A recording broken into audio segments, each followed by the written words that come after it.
बहुत बहुत स्वागत है। नमस्कार दोस्तों, आज की बड़ी खबरें में आप तक पहुंचाएंगे एक एक करके देश दुनिया की हर ताजा अपडेट। इन खबरों को जानने के लिए आप लोग साथ में बने रहिए। दोस्तों, एक छोटी सी रिक्वेस्ट हुई है, अगर आप नए हैं चैनल पे तो सब्सक्राइब करके घंटी के आइकन को जरूर दबाइएगा। और आप भी मानते हैं कि एनडीए को झारखंड महाराष्ट्र में इंडिया गठबंधन कड़ी टक्कर दे रहा है तो लाइक करके वीडियो को आप अपना समर्थन जरूर दर्ज करवाइए। दोस्तों, यहाँ पर डीवाई चंद्रचूड़ विपक्षी दलों के निशाने पर आ गए। पूर्व सीजीआई विवादों में घिर गए। आपको बताते चले, यहाँ पर न्याय देने के बजाय बयानबाजी करते थे डीवाई चंद्रचूड़। पूर्व सीजीआई पर बिफरे हैं उद्धव ठाकरे।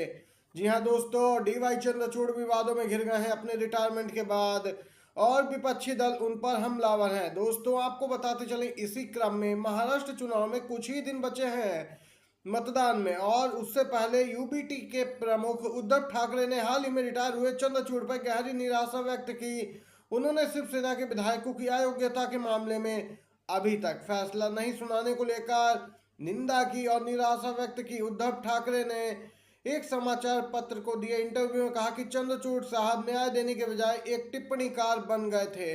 अगर वह न्यायाधीश की जगह कानून के शिक्षक होते तो उन्हें शायद कहीं अधिक प्रसिद्धि मिलती। ठाकरे यही नहीं रखे, उन्होंने वर्तमान भाजपा नेतृत्व को धूर्त करार देते हुए कहा कि कांग्रेस नेतृत्व तो सम्मान देता है और सहमति के साथ काम करता है। उद्धव ठाकरे ने कहा कि राहुल जी, सोनिया, प्रियंका जी और खड़गे जी बहुत सम्मान दिखाते हैं, भले ही सत्ता में नहीं है।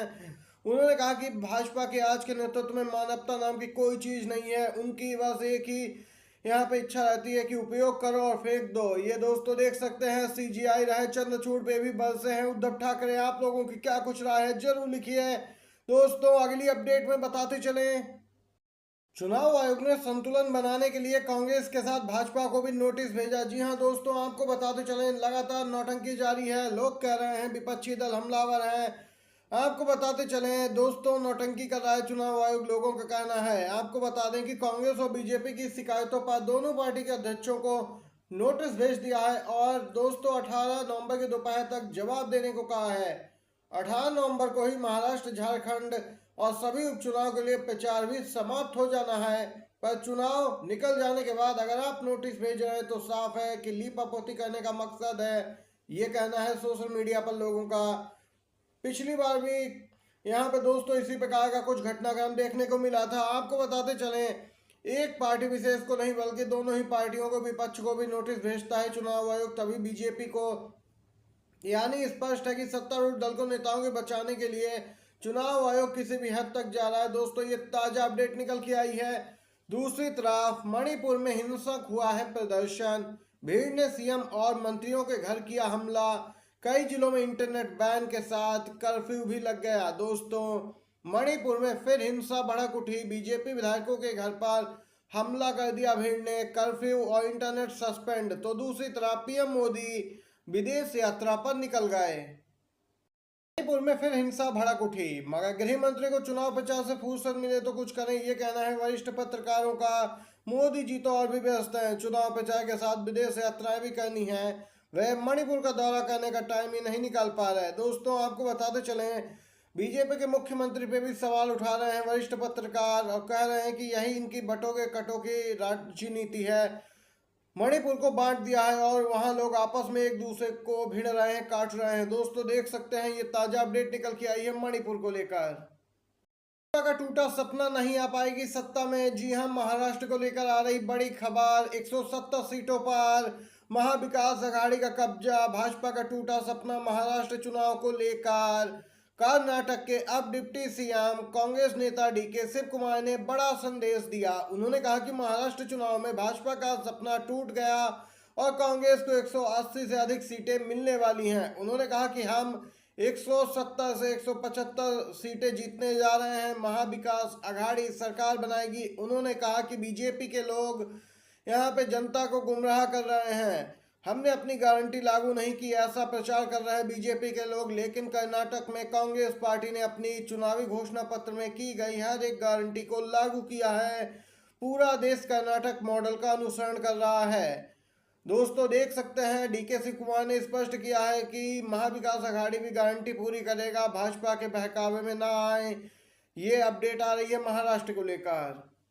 गृह मंत्री शाह पर हुई कार्रवाई को लेकर बौखला उठी बीजेपी। रांची के जिस गेस्ट हाउस में ठहरे थे गृह मंत्री, वहीं पर पड़ा छापा। जी हां दोस्तों, जहां एक तरफ झारखंड में इस समय विधानसभा चुनाव के लिए जारी प्रचार के बीच राजनीतिक दलों के बीच जमकर आरोप प्रत्यारोप की झड़ी चल रही है, वहीं इन सबके बीच झारखंड में बीजेपी की मुश्किलें उस समय बढ़ गई जब यहां पर दोस्तों गृह मंत्री अमित शाह रांची के एक गेस्ट हाउस में ठहरे थे।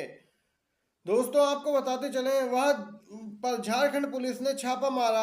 आपको बताते चलें 11 नवंबर की रात झारखंड पुलिस की कार्रवाई को देखते हुए यहां पर बीजेपी में बेचैनी बढ़ गई और इस पूरे मामले को लेकर अब विपक्षी यहां पे बीजेपी के लोग दोस्तों हमलावर नजर आ रहे हैं झारखंड की सत्तारूढ़ जेएमएम पर। वहीं दोस्तों आरोप लगा रहे हैं कि पुलिस का दुरुपयोग किया जा रहा है, जबकि केंद्रीय जांच एजेंसियों का दुरुपयोग बीजेपी कर रही है, ऐसा आरोप जेएमएम लगा रही है। दोस्तों ये अपडेट निकल के आई है रांची के जिस गेस्ट हाउस में ठहरे थे गृह मंत्री, वहीं पे छापा पड़ने से बीजेपी बौखला उठी है।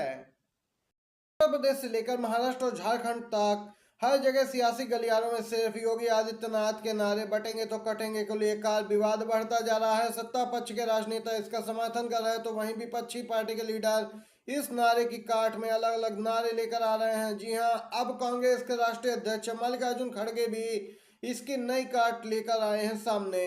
योगी आदित्यनाथ को निशाने पर लिया और कहा कि बट गए तो कट गए और मैं कहता हूं डर गए तो मर गए। ये यहाँ पे खड़गे ने दोस्तों देख सकते हैं योगी आदित्यनाथ को घेरा है। इसके साथ ही यूपी के डिप्टी सीएम केशव प्रसाद मौर्य का अलग रुख सामने निकल के आया है।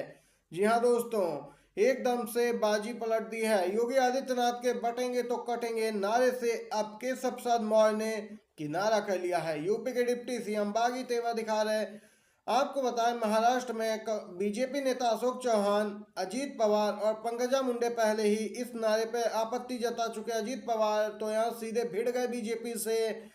दोस्तों देख सकते हैं ये ताजा अपडेट निकल के आई है। संविधान को लेकर राहुल गांधी लगातार हमलावर नजर आ रहे हैं और बीजेपी सरकार को घेरने में लगे हैं। इसी क्रम में दोस्तों अब राहुल गांधी महाराष्ट्र पहुंचे और बीजेपी आरएसएस को जबरदस्त तरीके से घेरा। आप सभी को बताते चलें बीजेपी लगातार बैकफुट पे दिखाई दे रही है क्योंकि अजीत पवार के बागी तेवर अभी से दिखने शुरू हो गए हैं। देवेंद्र फडणवीस अजीत पवार में जुबानी जंग भी देखने को मिली है। जी हाँ दोस्तों, नारों को लेकर यहाँ पे अजीत पवार एकदम से अलग रुख अपना रहे हैं, जिसके बाद स्पष्ट संकेत मिल रहे हैं बीजेपी के साथ बड़ा खेला तो करने के मूड में नहीं है अजीत पवार। दोस्तों आपको बताते चलें अजीत पवार का रुख स्पष्ट दर्शा रहा है कि वह बीजेपी नेताओं के जो नारे दिए जा रहे हैं उनके द्वारा उनसे असहमत हैं। फडणवीस अजीत पवार भिड़े हैं दोस्तों बटेंगे तो कटेंगे पर एनडीए में ही रार, इस नारे को लेकर अब दो बड़े नेता आमने सामने दिख रहे हैं। ये दोस्तों थी अभी की मुख्य खबरें, बिग ब्रेकिंग अपडेट्स। वीडियो अच्छा लगा हो आपको तो लाइक कीजिएगा, शेयर कीजिएगा अपने सभी दोस्तों में भी। बहुत बहुत धन्यवाद।